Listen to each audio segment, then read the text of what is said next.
العالمین والصلاة والسلام علی رسولہ الکریم اما بعد۔ آج کے درس میں وضو کا طریقہ نبی صلی اللہ علیہ وسلم کی سنت کے مطابق بتایا جائے گا۔ وضو کے لیے سب سے پہلے تو آپ وضو کی نیت کریں، جیسا کہ حدیث ہے انما الاعمال بالنیات، ہر عمل کا دار و مدار نیتوں پر ہے۔ تو آپ کے ارادے میں آنا چاہیے باقاعدہ کہ آپ وضو کرنے جا رہے ہیں۔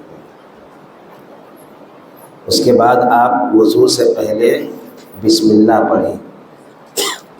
جب بسم اللہ پڑھنے کے لیے کہا گیا ہے تو صرف بسم اللہ ہی بولنا ہے، بسم اللہ الرحمن الرحیم یہاں پہ ثابت نہیں ہے، صرف بسم اللہ بولنا ہے۔ عثمان رضی اللہ تعالیٰ عنہ نے ایک مرتبہ پانی منگوایا اور نبی صلی اللہ علیہ وسلم نے جس طرح سے وضو کیا اس طرح سے وضو کر کے دکھایا۔ تو انہوں نے سب سے پہلے بسم اللہ کہا اور اس کے بعد پھر دائیں ہتھیلی پہ پانی لیا اور پھر دائیں اور بائیں دونوں ہاتھ پر اس پانی کو کلائی تک دھویا۔ 3 مرتبہ انہوں نے ایسا کیا۔ اس کے بعد پھر کلی کیا، کلی کے اندر مضمضہ یعنی باقاعدہ حلق تک اور دانت کے ارد گرد یہ مکمل پانی کے ذریعے سے صفائی ہونی چاہیے۔ اگر اندر کوئی چیز ہے، مثلا آپ کھانے کے بعد خاص کر کے وضو کرتے ہیں تو کھانے کا کوئی ذرہ کوئی مادہ منہ کے اندر نہیں رہنا چاہیے، باقاعدہ صاف ہو جانا چاہیے۔ آپ کو ایسا لگے کہ 3 مرتبہ پانی ڈالنے کے باوجود بھی شاید کچھ رہ جائے تو وضو سے پہلے آپ اچھی طرح سے اپنے منہ کو دھو لیں، اور زیادہ بہتر تو یہ ہے کہ مسواک کر لیں، جیسے نبی صلی اللہ علیہ وسلم کی سنت مؤکدہ ہے یہ۔ تو اس کے بعد پھر آپ وضو کرنا شروع کریں، یعنی مسواک کرنے کے بعد، یا پھر اچھے سے منہ دھو لیں اس کے بعد پھر وضو کرنا شروع کریں۔ تو آپ منہ کے اندر 3 مرتبہ پانی ڈالیں، کلی کریں جسے مضمضہ کہا جاتا ہے۔ پھر اس کے بعد ناک میں پانی چڑھائیں، ناک میں بھی 3 مرتبہ پانی لینا ہے۔ ناک میں جب پانی آپ چڑھائیں تو آپ اپنے بائیں ہاتھ سے باقاعدہ ناک کو جھاڑیں۔ اوپر تک پانی چڑھانے کا حکم ہے، یہ نہیں کہ آپ صرف یہاں تک رکھ دے رہے ہیں، بہت سارے لوگ جلدی میں کرتے ہیں نا، یہاں بھی نہیں پہنچتا ہوگا۔ باقاعدہ آپ اوپر تک پہنچانے کی کوشش کریں کہ ناک میں اوپر تک۔ وہ والی حدیث رمضان میں بہت زیادہ سنتے ہوں گے کہ رمضان روزے کی حالت میں تم ناک میں اوپر تک پانی نہ چڑھاؤ، یہ نبی صلی اللہ علیہ وسلم کی حدیث ہے۔ تو روزے کی حالت میں صرف منع ہے، لیکن غیر روزے میں باقاعدہ آپ اوپر تک پانی چڑھائیں گے اور ناک کو صاف کریں گے، اس کو استنشاق کہا جاتا ہے۔ تو آپ باقاعدہ ناک کو صاف اس انداز میں کریں گے کہ پانی کو ناک میں چڑھانے کے بعد ناک کو جھاڑیں، یعنی بائیں ہاتھ کی انگلی سے پہلے اس ایک طرف والے ناک کے چھید سے اس کے اندر جو بھی گندگی ہے اس کو باہر نکالے، پھر دوسری طرف کے جو چھید ہے اس میں سے گندگی کو باہر نکالے۔ تو اس طرح سے ناک میں اچھی طرح سے پانی پہنچنا چاہیے، 3 مرتبہ ایسا کریں۔ اس کے بعد عثمان رضی اللہ تعالیٰ عنہ نے اپنے ہاتھ میں پانی لیا اور اپنے چہرے پر پانی کو ڈالا اور چہرے کو دھویا۔ چہرے کا جو رقبہ ہے وہ ایک کان سے لے کر کے دوسرے کان تک اور پیشانی سے لے کر کے باقاعدہ نیچے، یہ جو تھوڑی ہے اس کے نیچے تک، یعنی گویا کہ حلق تک اس کا حصہ ہے، یہ پورا حصہ چہرے میں آ جاتا ہے، یہ پورا حصہ دھلنا چاہیے۔ اور انہوں نے ایسا 3 مرتبہ کیا۔ چہرے میں داڑھی ہے جن لوگوں کی، ہر ایک کی داڑھی ہونی چاہیے، مرد ہے تو اللہ کے چھوٹے بچے ہوں تو داڑھی میں خلال کرنا واجب ہے۔ کچھ لوگ ایسے صرف پانی کر کے چھوڑ دیتے ہیں نا، خلال نہیں کرتے اچھے سے ایسے کر کے، صحیح نہیں ہے۔ واجب کا مطلب کیا؟ کرنا ہی ہے، خلال آپ کو کرنا ہی ہے۔ تو داڑھی کے اندر باقاعدہ آپ خلال کریں اور ایسا 3 مرتبہ آپ کریں۔ کم سے کم 1 مرتبہ کر سکتے ہیں، 2 مرتبہ بھی کر سکتے ہیں، زیادہ سے زیادہ 3 مرتبہ کر سکتے ہیں۔ اور اس کے بعد پھر عثمان رضی اللہ تعالیٰ عنہ نے دائیں ہاتھ کو دھویا کوہنی تک، جب کوہنی تک کہا جائے نا تو کوہنی پورا شامل مانا جائے گا. کوہنی کے جو ادھر سے ابتدائی والا حصہ ہے یہ نہیں، باقاعدہ اوپر کی طرف جو انتہائی والا حصہ ہے وہاں تک کوہنی کو دھونا، یعنی پورے کوہنی آ جانا چاہیے اور وہ دھونا چاہیے. یہاں پر تھوڑا اہتمام کرنا چاہیے کہ کوہنی کا یہ والا جو حصہ ہے جو عام طور پر ہو سکتا ہے سوکھا رہنے کا اندیشہ رہ جاتا ہو، تو باقاعدہ آپ اس کو اچھے سے مل لیں. تو عثمان رضی اللہ تعالیٰ عنہ نے 3 مرتبہ ایسا کیا. اس کے بعد پھر 3 مرتبہ بائیں ہاتھ کو دھویا کوہنی تک، اور پھر انہوں نے پانی لیا اور پانی کو جھاڑا، مسح کیا سر کا مسح اس انداز میں ہے کہ سر کے ابتدائی حصے سے، یہ جو پیشانی ہے، پیشانی یہ ابتدائی حصے سے دونوں ہاتھ کو پورے سر کو ایسے اس انداز میں لیا، ایسے کر کے پانی لیا، اور یہ ابتدائی حصہ یہ پورے سر پر پھراتے ہوئے باقاعدہ اس کو گدی کہا جاتا ہے، یہ گدی تک لے گئے وہ، یعنی پورے سر کا مسح کیا انہوں نے. کچھ لوگ اس میں بڑی غفلت کرتے ہیں، یعنی ایسے کر کے چھوڑ دیتے ہیں، تھوڑا سا ایسے کر لیتے ہیں. نہیں، آپ باقاعدہ پانی لے کر کے پانی کو جھاڑیں، اس کے بعد ابتدائی حصے سے لے کر کے باقاعدہ گدی تک لے جائیں، اور پھر یہ گدی سے پھر آپ لائیں واپس، اور پھر یہ ابتدائی جہاں سے آپ نے شروع کیا وہاں پھر لے جا کر کے چھوڑ دیں. یہ چیز یاد رہے، صرف ایک بار ایسے کر دینے سے نہیں، باقاعدہ آپ لے جائیں اور پھر واپس یہاں تک لا کر کے چھوڑیں. یا عثمان رضی اللہ تعالیٰ عنہ نے وضو کر کے دکھایا. اس کے بعد پھر الگ سے پانی لینے کی ضرورت نہیں ہے، وہ جو آپ نے سر کا مسح کرنے کے لیے پانی لیا تھا اسی گیلے ہتھیلی سے یا انگلیوں سے آپ پھر کان کا مسح کریں. کان کا مسح کرنے میں سنت یہ ہے کہ نبی صلی اللہ علیہ وسلم کی جو شہادت کی انگلی ہے وہ کان کے اندر داخل کرتے تھے، اور جو یہ انگوٹھے ہیں انگوٹھے کو کان کے باہر کے حصے میں پھیرتے تھے. ایسے کر کے باہر کے حصے میں پورا پھیرا جائے گا، اور اندر کے جتنے بھی چھپے ہوئے حصے ہیں ان سب حصوں کے اندر پانی پہنچانا رہے گا شہادت کی انگلی سے. تو یہ نبی صلی اللہ علیہ وسلم کی سنت ہوتی تھی کان کے مسح کرنے کے سلسلے میں.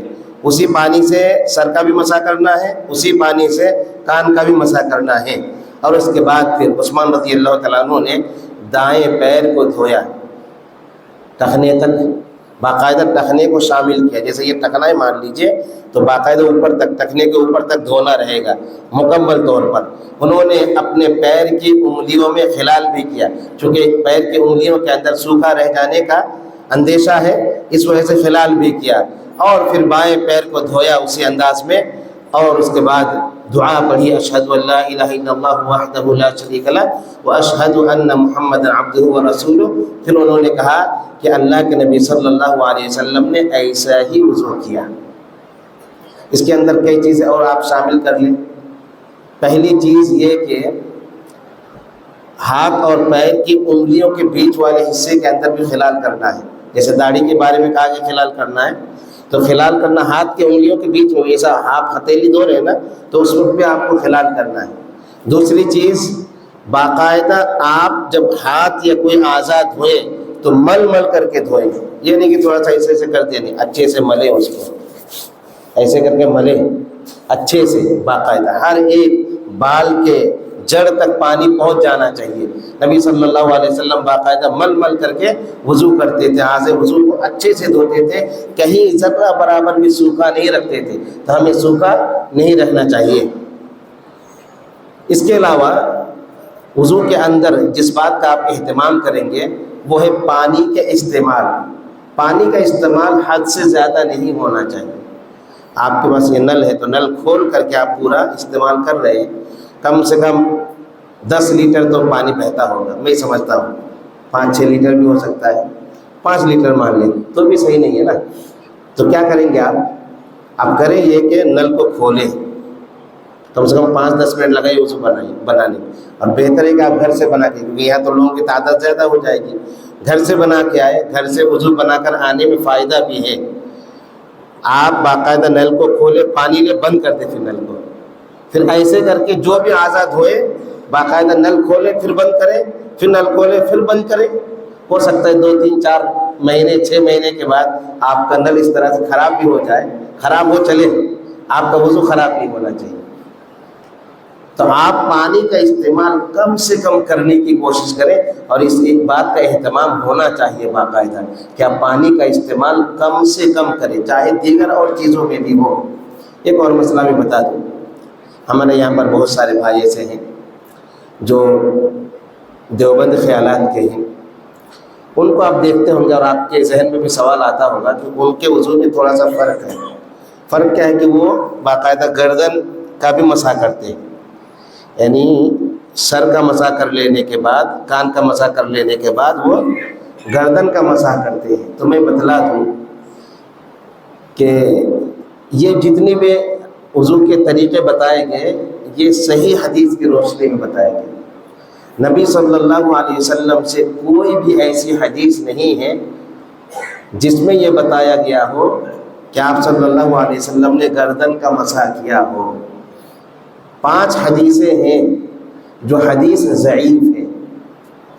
ضعیف کا مطلب یہ ہے کہ وہ حدیث سے ہم دین کا کوئی عمل ثابت نہیں کر سکتے۔ صحیح حدیث جب کہا جائے مطلب یہ ہے کہ باقاعدہ نبی نے وہ حدیث کہی ہے یا وہ عمل کیا ہے اور صحابہ نے دیکھا اور بتایا ہے۔ ضعیف حدیث کا مطلب یہ کہ کسی نے کہہ دیا کہ نبی نے فرمایا، لیکن نبی کا فرمانا ثابت نہیں ہے، جو ثابت نہیں ہے اسی کو ضعیف حدیث کہا جاتا ہے، اور جو موضوع اور من گھڑت ہے تو اس کو موضوع حدیث کہا جاتا ہے۔ تو ضعیف حدیث کا مطلب نبی سے وہ حدیث ثابت نہیں ہے۔ تو جب حدیث نبی سے ثابت نہیں ہے تو پھر وہ حدیث دین کا حصہ نہیں ہو سکتا ہے، اور اس حدیث سے دین نہیں سیکھا جا سکتا ہے۔ میں نے اس سلسلے میں علماء دیوبند کے فتاوے دیکھے تو دارالعلوم دیوبند کے اندر جو فتویٰ درج ہے ان سے کسی نے سوال کیا کہ میرے ایک اہل حدیث دوست کہتے ہیں کہ گردن کا مسح نہیں حدیث سے ثابت ہے، ان کا آپ ذرا فتویٰ دیں۔ تو انہوں نے باقاعدہ اپنے فتویٰ میں لکھا ہے کہ ہاں یہ جو گردن کا مسح کرنا ہے نبی صلی اللہ علیہ وسلم سے صحیح حدیث سے ثابت نہیں ہے۔ 5 حدیثیں آتی ہیں اس سلسلے میں اور 5 حدیث ضعیف ہے، لیکن چونکہ اس حدیث کے اندر اس عمل کی فضیلت بتائی گئی ہے اور فضیلت میں ضعیف حدیث پر عمل کیا جا سکتا ہے، حالانکہ یہ بات صحیح نہیں ہے۔ فضیلت میں بھی ہم ضعیف حدیث کا سہارا نہیں لیں گے۔ جہاں صحیح حدیث آ گئی تو ہم ضعیف حدیث سے باقاعدہ مستغنی ہو گئے، بے نیاز ہو گئے۔ صحیح حدیث کے ہوتے ہوئے ضعیف حدیث پر عمل کس لیے؟ جب وہ حدیث نبی سے ثابت ہی نہیں ہے تو حدیث میں اصل میں فضیلت والی کیا بات ہے؟ حدیث میں کہا گیا، نبی صلی اللہ علیہ وسلم نے فرمایا جو شخص گردن کا مسح کرے گا تو قیامت کے روز وہ طوق پہنائے جانے سے بچا لیا جائے گا۔ حدیث کے اندر یہ الفاظ ہیں۔ تو آپ دیکھیں کہ یہ فضیلت ہے، اس وجہ سے گردن پر مسح کرنا مستحب عمل ہے، یہ فتویٰ میں درج ہے۔ لیکن سوال یہ ہے کہ صرف فضیلت والی بات کہاں لے رہے ہیں؟ باقاعدہ آپ ایک حکم پر عمل کر رہے ہیں۔ حکم کیا ہے؟ حکم یہ ہے کہ گردن پر مسح کرو۔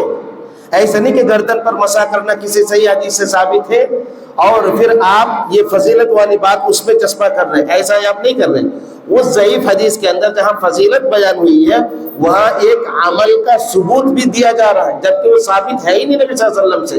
تو آپ کی بات کہاں تک درست ہے؟ ایک طرف آپ کہہ رہے ضعیف حدیث پر جو فضیلت والی بات ہے اس کو ہم لیں گے، تو یہاں پر فضیلت والی صرف بات نہیں ہے، یہاں پر ایک حکم بیان کیا گیا ہے کہ گردن کا مسح کرنا ہے، تو یہ چیز صحیح اور درست نہیں ہے۔ اس لیے میرے وہ بھائی جو گردن کا مسح کرتے ہیں، آپ جان لیں کہ نبی صلی اللہ علیہ وسلم کی کسی بھی صحیح حدیث سے یہ بات ثابت نہیں ہے۔ اللہ رب العالمین ہمیں نبی صلی اللہ علیہ وسلم کی سنت کے مطابق وضو کرنے اور عبادت کرنے اور ہر عمل کرنے کی توفیق عطا فرمائے۔ آمین۔ وآخر دعوانا الحمدللہ رب العالمین۔